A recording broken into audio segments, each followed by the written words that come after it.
Welcome to my channel. అందరు ఎలా ఉన్నారు? బాగున్నారా? ఈరోజు మా ఇంట్లో తెలంగాణ స్టైల్ చేపల పులుసు చేస్తున్నాము. మేము ముందుగా మినీ బ్లాగ్ చూసే ఉంటారు. ఫస్ట్ చేపలని బాగా వాష్ చేసి అందులోకి చిటికెడు అల్లం, చిటికెడు పసుపు, చిటికెడు కారం వేసి బాగా కలపండి. చిటికెడు మసాలా వేసి బాగా కలపండి.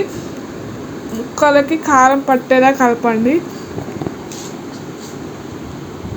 అట్లా కలుపుతూ ఒక 2 minutes తర్వాత పక్కకు పెట్టుకొని ఇంతలోపు చింతపండు నానేసుకోండి. ఆనియన్స్ వేయించుకొని అందులోకి వేసుకోండి. చింతపండు రసాన్ని కొంచెంగా అందులోకి ముక్కలకి కలపండి. ఇట్లా ముక్కలు పట్టేలా కలపాలి. ఆనియన్స్ అనేది పేనం మీద వేయించుకొని మిక్సీ పట్టుకొని అందులోకి వేసుకోవాలి. రైస్ అవుతుంది. చేపలు ఇలా కలిపి పెట్టుకోవాలి పక్కకి. ఒక గిన్నె తీసుకొని అందులోకి ఆయిల్ పోసుకోండి. పచ్చిమిర్చి కట్ చేసుకోండి. చపాతీస్, జీలకర్ర, ఆవాలు వేసుకొని పచ్చిమిర్చి, ఆనియన్స్ వేసి ఒకసారి బాగా కలపండి. అందులోకి ఫిష్ మనం కలిపెట్టుకున్న ఫిష్ ముక్కలు వేసుకోవాలి. ఇలా ఒకసారి మెల్లమెల్ల కలపాలి. ముక్కలు రుచికపోతాయి. ఆ చింతపండు రసాన్ని కూడా పక్కకు అందులో పోసుకోవాలి. చేపల పులుసులో పోసుకోవాలి.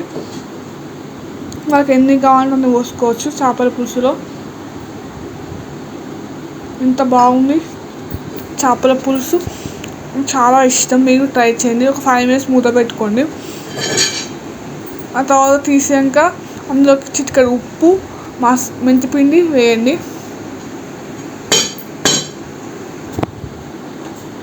వేసాక ఒక 2-3 minutes అట్లా బాయిల్ చేయాలి కర్రీని.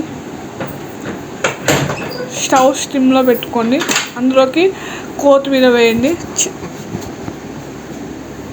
కొత్తిమీర వేసి మసాలా వేయండి. కర్రీ రెడీ అయిపోయింది. ఎంత బాగుంది చూడండి కర్రీ.